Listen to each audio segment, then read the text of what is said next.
Greetings, Tecmo Super Bowl fans. We are joined in the booth once again by Ptitteri. How you doing tonight, Pete? Pleasure to be here as always, Troy. Looking forward to some awesome Tecmo action tonight. Well, today we are bringing everyone out there a round 4 matchup, an elimination game between Rico as the Washington Redskins taking on the lower seed Randywags as the Minnesota Vikings. A pretty common mirror matchup. A lot of similarities. You've got some pretty pedestrian quarterback play, good defense, as well as good receivers. So let's get right into this one as we join the kickoff here. Looks like Randywags will be getting the ball first and have a chance to move Whiskey way down the field.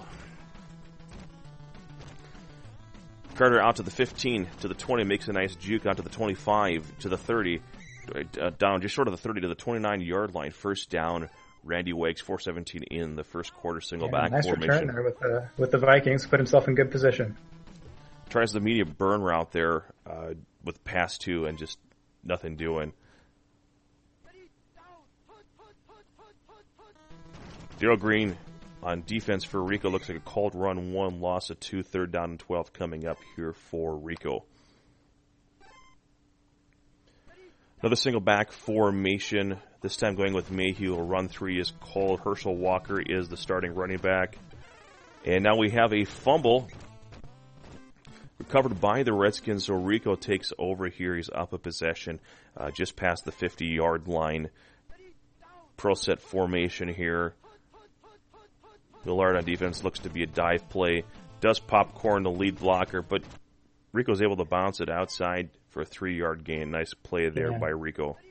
Biggest advantage, I think, with the Vikings here is they have a lot of players you can use man with on defense. I'd say that's probably the main difference between the two. Where on the Redskins, you're pretty much stuck with either Daryl Green or Mayhew at the top or bottom cornerback. So the Vikings give you a lot more versatility on defense and have a much, I would say, a stronger defense overall. This time, Millard does not get the bump, but he does get the drone help, and now we're looking at a 4th down and 2 for Rico.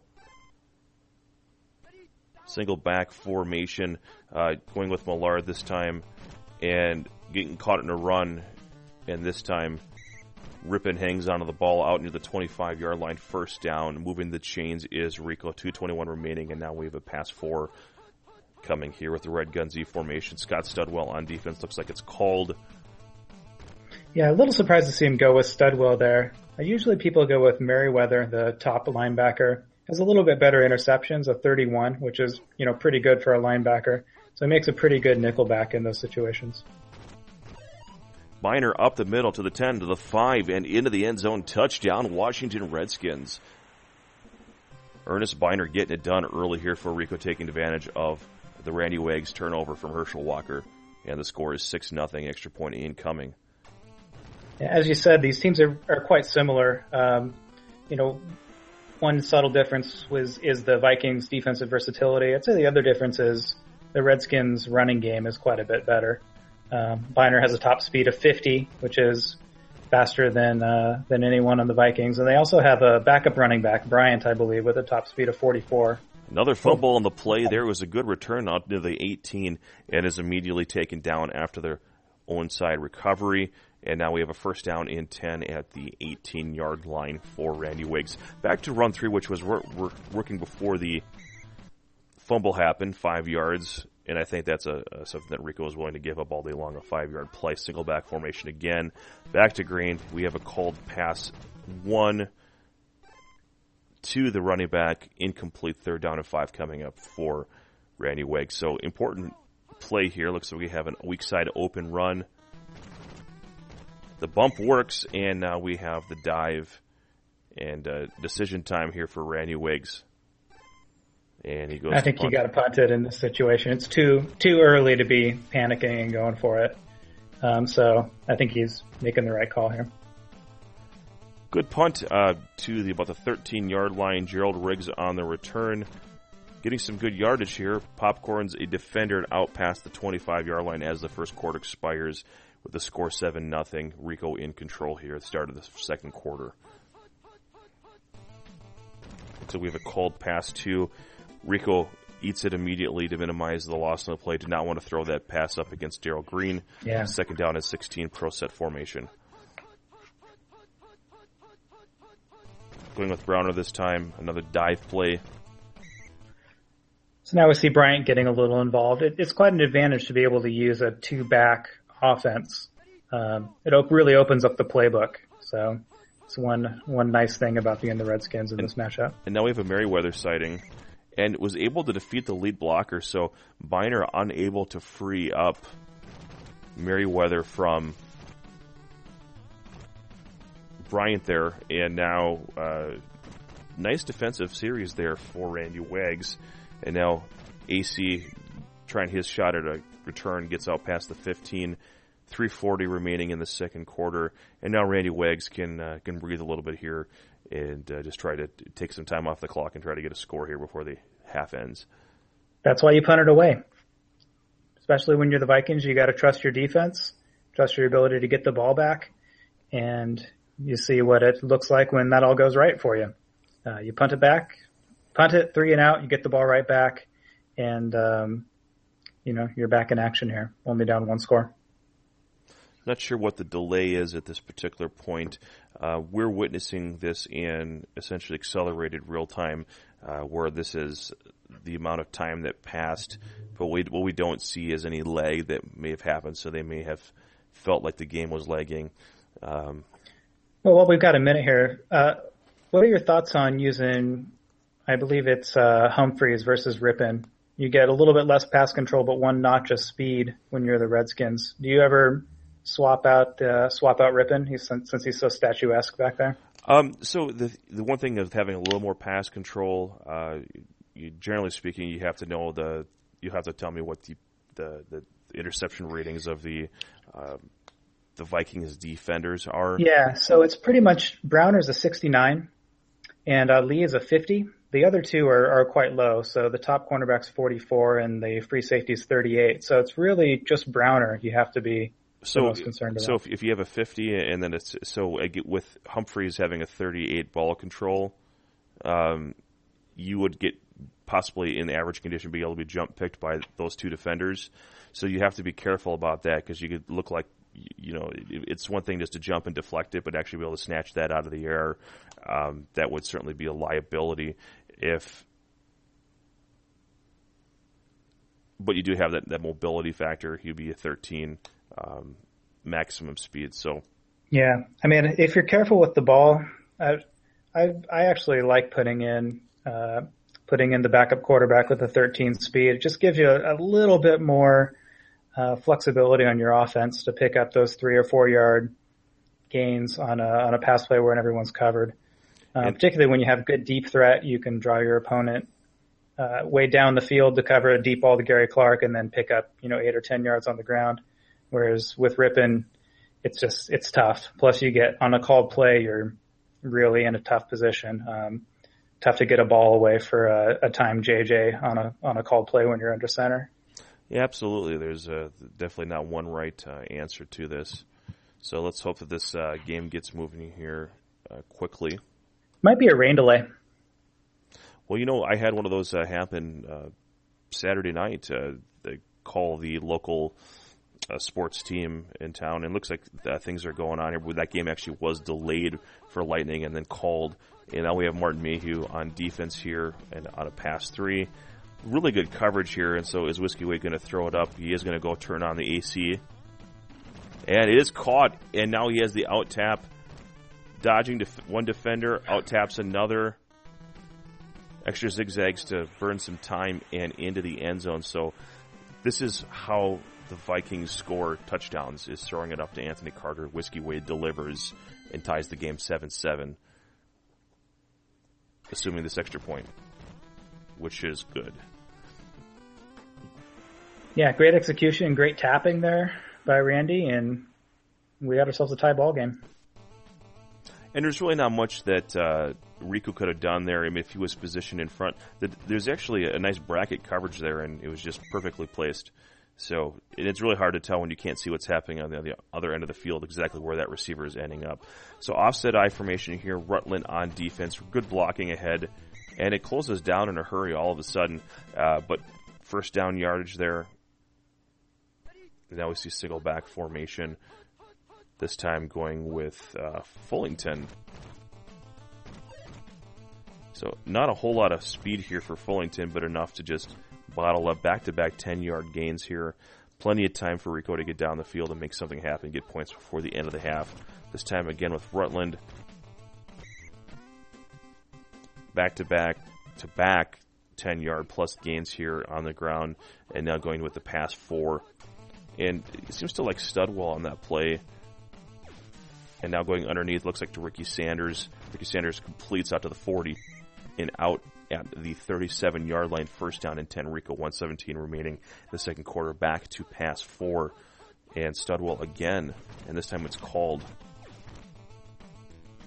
Yeah, it's kind of Kyle Clifton syndrome there. You know, you see a white linebacker there, you assume he's a great nickelback, but actually Studwell's not that good in pass coverage. He's 19 interceptions.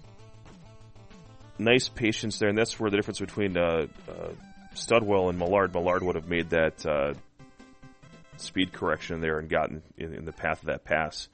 And now we have a first and goal, great completion to Ricky Sanders. And now going with Millard. And this is one of Rico's favorite plays on the goal line. It's pass 1. He's got options up top and down below and gets the touchdown. Great job there answering that quick score from Randywags. And with only 16 seconds remaining in the first half, probably not much Randywags is going to be able to do here with to get any points here in the rest of this. Rico's really expert with that pass play. I've been on the receiving end of him executing that play perfectly several times now. So, you know, when you're playing at a high level and you have a play you're comfortable with, you can really put the other guy in a bind. In that case, he put him in an unwinnable situation. Either you got to stop the quarterback or stop the wide receiver. And, you know, that's going to be 7 points every time in the hands of Rico. And now Rico with being up one possession, up 14-7, in control, has ball control on his side with this team. Knock, knock on Wood, I'm sure. And now he takes it out of bounds wisely. 2nd and 7, 3 yards on first down. Single back formation. Fullington on defense. We have a run 3 blockers. And right near the, I thought we might get a measurement there, but the officials say, nope, it's short, 3rd down and 1. Offset I formation. Back to run 1. Gets the block he needs on the edge. Nice juke there. Binders in the clear to the 50, to the 45, to the 40, to the 35, to the 30, and out of bounds at the 28-yard line of the Vikings. So Rico back to pass 4. Called again. So it looks like Randywags has decided that pass 4 is not going to be the play that's going to defeat him today. Yeah, I mean, if you're going to call a base coverage pass play, pass 4 with a linebacker dropping a linebacker into coverage is going to give you pretty good pass coverage on the other plays. So, doesn't surprise me he's using a heavy diet of that pass 4 and then just trying to keep the run in front of him. Back to a pro set here. We'll see if it's pass. And must have called run 1 because that collapsed in a hurry, but still able to bounce it outside for a first down with Bryant. So nice play there by Rico. I'd be curious to ask Randy what his love affair with Studwell is. I don't see it. I don't think he's that good of a player, but maybe he just really likes defending from that position. I think he answered right there. A love affair in stud. He puts a stud in Studwell. All right, offset I here, and knocking on the door is Rico. Another dive play. Gets the drone help. It looked like he might have enough there to make a run for the end zone, but now we're looking at first and goal from the 1:58 remaining in the third quarter. Joey Browner this time on defense. Might be the better choice considering the receiver choices. 2 yards for Rippon. I think that's kind of where you want to keep the ball, is making him try to run it in. Yeah, this close, I like taking Browner, and you never know. The other guy might throw a careless ball up that you end up picking off. Huge break there. Millard is able to popcorn a blocker and is able to immediately regain speed and get in front of that runner. So going back to that pass one that's been a problem all game. And now we see the pass up. Can't beat Bryant to the spot. Perfectly executed twice now for touchdowns on pass one. That's kind of a signature play for Rico. The scramble to the bottom, throw the backwards lateral all the way to the top, screen pass. It's really hard to defend. I've also been victimized in local tournament play by Rico on that play. The downside is if you call it, it's very difficult to get the pass away. Yeah, and now, it's almost an automatic sack on a guest play. That's the trade-off with it. Nice return by Carter out past the 30-yard line. Out to the 34 single back formation. Called pass one, which is probably the most dangerous play in this particular playbook right now. I'm sure Randy's just taking a deep breath here. He's down 2 scores, but that's quite surmountable. He's got a good quick strike offense and a whole quarter to play here, so no need to panic. Just going to stick to his game and try to put a good drive together here. Still plenty of time to score, stop, and get another score. 10 seconds remaining here. I think it's important with being down 2 touchdowns as player 2 to get something going here. You got to take a shot. Goes down to Jordan. Gets a nice completion, but still has to find a way to generate 2 touchdowns just to force this thing into an overtime situation. And now going now to run 3. There was a potential for a blocker to get popcorn there. It didn't happen. Back to pass 1. And I think Rico let him do that all day long, chew up that clock. 4:29 in the fourth. Single back formation. Back to Green on defense. This time we have run 1. Nice juke there. 6 yards on first down, 4:13 remaining. Got to get into the end zone here because you have to play defense and get a score yourself. What a move. Underneath to Jordan. Oh, great play there. Whiskey Wade breaking ankles. Calls his own number into the end zone touchdown. Whiskey Wade has wheels. That was an impressive display of speed and agility from Mr. Wade Wilson there. And so we have ourselves a 1-score game here, 21-14. And we'll see if Randywags can put the stud back into stud well and get this ball back.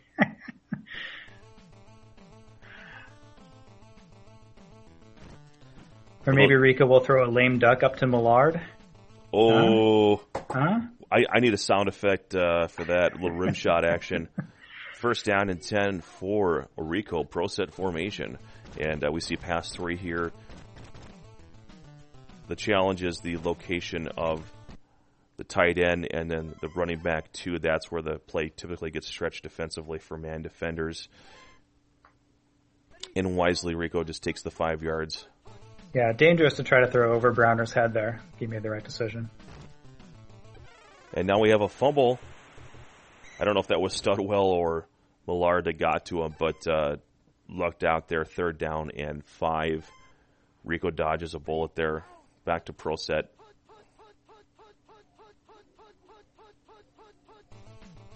So it looks like he was anticipating the dive play by taking the nose tackle. Ends up getting caught in a run. Yeah, really conservative play there by Rico. I thought he might have taken that back and taken a deep shot. There was nobody in coverage. Nice dive play by Randywags, and now he's using his timeouts.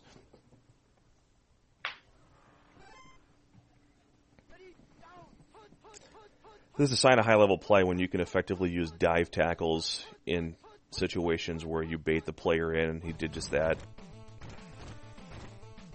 And now we see the drones chasing, and just short of the first down, 3rd down and 153 remaining. Timeouts are being depleted. This is a critical down and distance. This might be the game. See, it is. Oh, a wide open receiver and throw is errant because of the poor pass control and the angle of the throw. And now 4th down and 1 incoming. This will certainly most likely wrap this up. Studwell putting the stud back in Studwell. Oh, I'm sorry I said anything bad about him.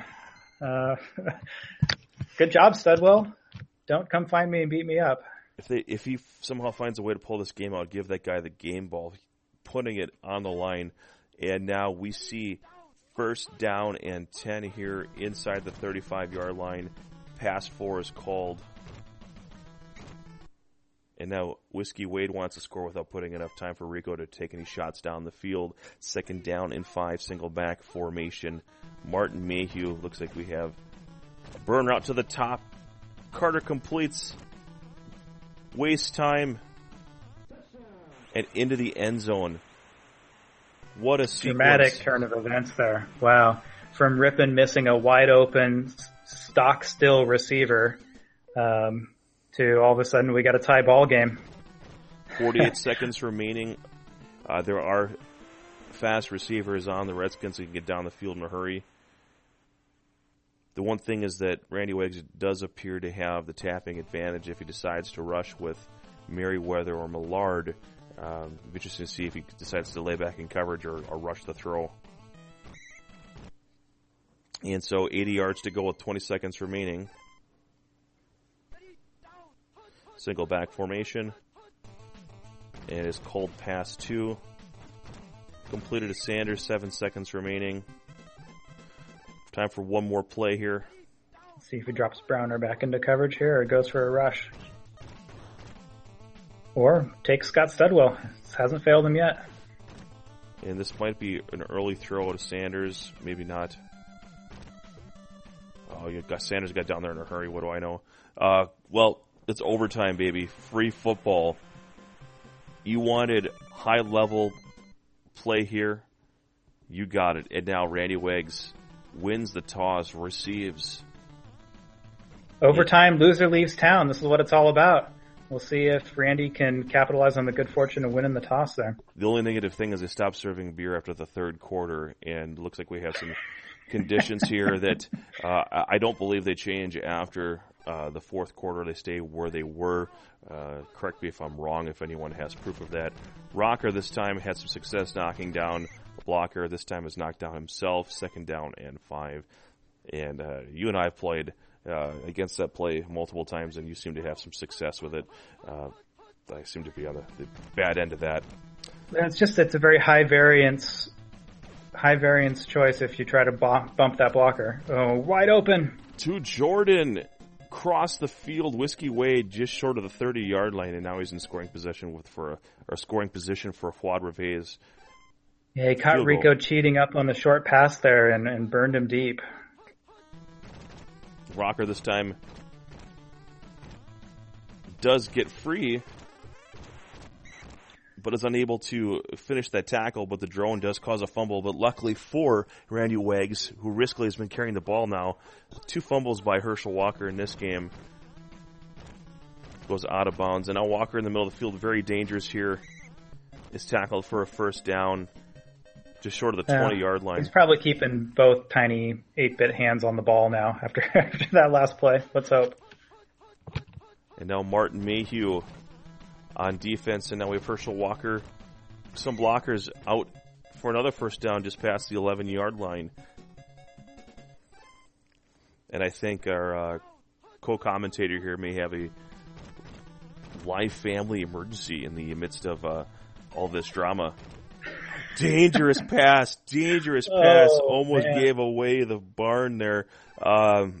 This is not the time to take chances, Randy. A couple of runs and kick a field goal, man.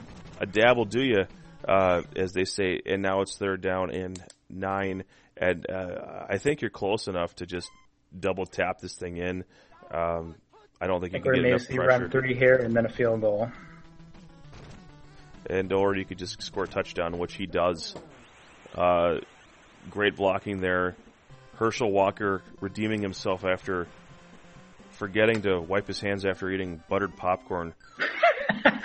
Unbelievable. What a game. Wow. A lot of drama there, and I'm really impressed with how Randy kept his composure, down 2 scores at the beginning of the fourth quarter. It's just a really, really impressive veteran type play there against a really excellent player in Rico. So well done to you, Randy. Well, after Scott Studwell's performance, I think I need a cigarette. And I don't smoke, ladies and gentlemen. I don't condone it, but whew, it's hot in her. What a game, guys. Hey, I'm really glad that you were able to join me for this one. Randywags moves on. Rico will move on to the next tournament, which, coincidentally, for those of you that are listening out there, if you're interested in online Tecmo, want to get involved in the next tournament we're doing, sign-ups are starting this week already. And if you're not part of our GBLAN Discord and you want to get connected, leave us a comment, and on the video we'll get you connected to that. So if you like this game, I hope you did, hit thumbs up. If you thought it was garbage, I think if Rico watched it, he'll hit thumbs down. You know. Well, it shows you the razor-thin margin between two players who are both skilled and have very similar talented teams. If Rippon makes that pass on third down to a wide-open stationary receiver, Rico probably comes away with the win, has a very high probability coming away with the win. So, the games turn on some really small stuff sometimes, and in this case, there's nothing that Rico could have done different on that play. It was just the luck of the Tecmo, and Randy was able to take advantage of that small bit of luck and turn it into a dramatic win. Well, I'm going to go practice my Scott Studwell skills here in a little bit, but... Well, I don't want to know what that means. We better sign off. Well, this is a family show. Hey, thanks for watching. We'll catch you next time on GBLAN Online Tecmo.